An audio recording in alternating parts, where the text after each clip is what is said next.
Hai, Assalamualaikum. Kenalin, aku Sinta. Aku adalah salah satu mahasiswi dari jurusan Sistem Informasi Institut Teknologi Telkom Surabaya. Nah, di video ini aku akan coba ngenalin ke kalian tentang jurusan Sistem Informasi, baik secara umum maupun yang ada di Institut Teknologi Telkom Surabaya sendiri. Jadi langsung aja yuk masuk ke videonya.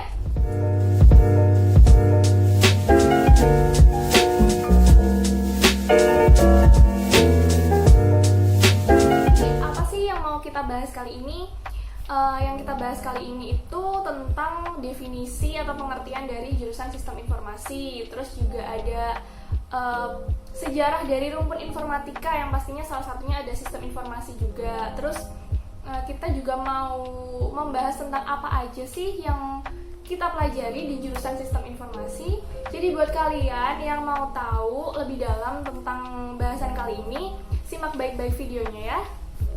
Nah, yang pertama kita akan bahas dulu tentang pengertian dari sistem informasi. Jadi, sistem informasi itu adalah kombinasi antara teknologi informasi dan aktivitas manusia yang menggunakan teknologi itu sendiri. Nah, fungsinya untuk apa? Fungsinya untuk mendukung operasi dan manajemen dalam artian yang sangat luas.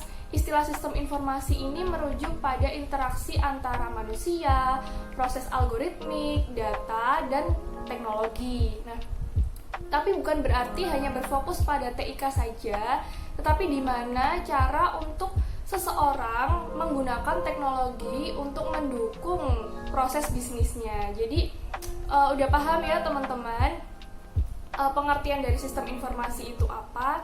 Jadi, sistem informasi itu memang gabungan antara manusia dan suatu alat atau teknologi untuk mendukung kemajuan suatu tujuan organisasi atau bisnis seseorang gitu.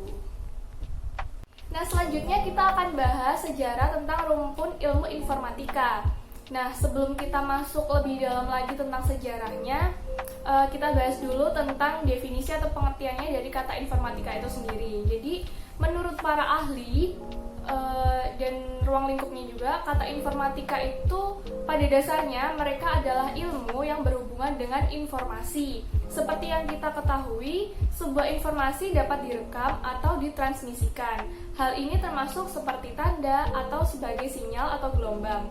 Bidang yang satu ini mempertimbangkan interaksi antara sistem informasi dan si penggunanya itu. Jadi di sini maksudnya itu si pengguna atau manusia itu mendapatkan sebuah informasi itu bisa dari internet, bisa dari sosial media seperti Instagram, Twitter, Line dan lain sebagainya. Itu bisa berupa gambar, file, video dan lain sebagainya. Misalnya kita ngelihat suatu kutipan nih di Instagram, kok bagus ya kayaknya, kita screenshot. Nah, seperti itu. Terus lihat video yang lucu, misalnya kita download dan bentuk informasinya juga seperti video. Dan kemudian kita bisa cari ilmu pengetahuan lain, misalnya kita mau download ebook. Nah, cari informasi dari ebook juga kita bisa download berupa file.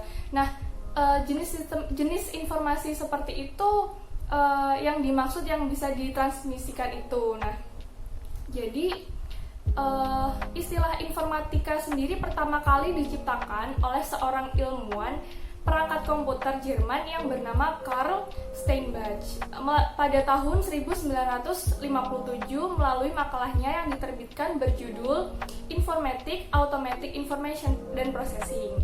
Nah, kata informatika lalu digunakan secara bergantian dalam kala ilmu komputer karena dari asal kata Jermannya sendiri yaitu informatik atau di informatik pada umumnya diterjemahkan ke dalam bahasa Inggris sebagai ilmu komputer atau komputasi. Nah, pada tahun 1994, University of Edinburgh di Skotlandia membentuk gerombolan dan menaruh makna awam informatika sebagai studi mengenai struktur algoritma, perilaku, dan interaksi sistem komputasi alami dan juga buatan.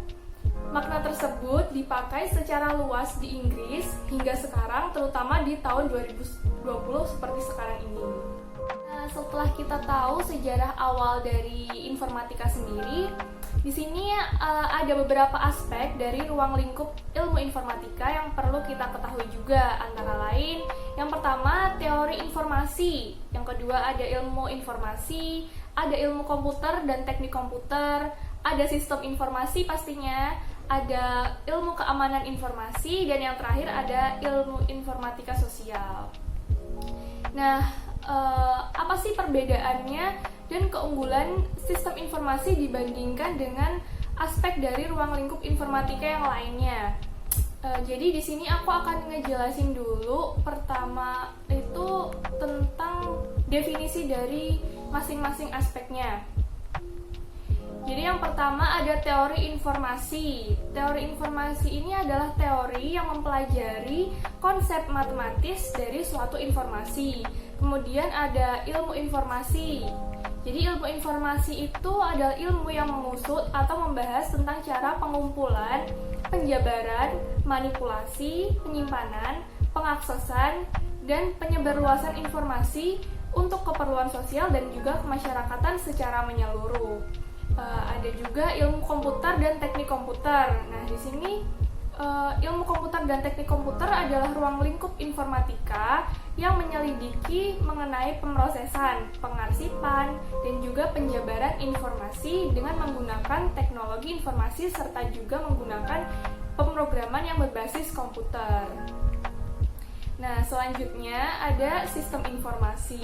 Nah, di sini sistem informasi itu adalah ruang lingkup informatika yang mempelajari mengenai teknik pengembangan suatu sistem untuk mengolah berbagai macam informasi yang ada. Selanjutnya ada ilmu keamanan informasi. Jadi, ilmu keamanan informasi itu adalah ruang lingkup informatika yang mempelajari tentang kajian proses mengamankan serta juga melindungi data terhadap apa yang terjadi pada sistem komputer. Nah, ini juga dikenal dengan nama sistem keamanan komputer. Untuk yang terakhir ada informatika sosial.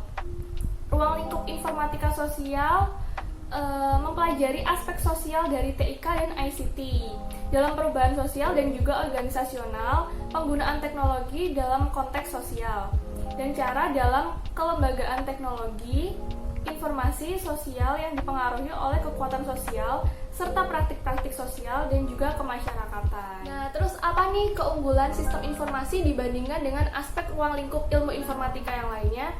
Jadi, sistem informasi itu unggul di bidang organisasi dan aspek sosialnya. Jadi, semakin ke depannya, para mahasiswa sistem informasi akan semakin sering berinteraksi dengan manusia, bukan dengan teknologinya, karena teknologi di sini hanya sebagai aspek pendukung untuk keberhasilan suatu organisasi atau bisnis gitu. Jadi, buat kalian yang ingin belajar berorganisasi tapi juga smart dalam penggunaan teknologi, jangan pernah ragu untuk mengambil jurusan sistem informasi, karena kita juga akan diajarkan tentang berorganisasi dan juga menggunakan teknologi dengan baik. Bahkan di Institut Teknologi Telkom sendiri juga ada mata kuliah organisasi gitu.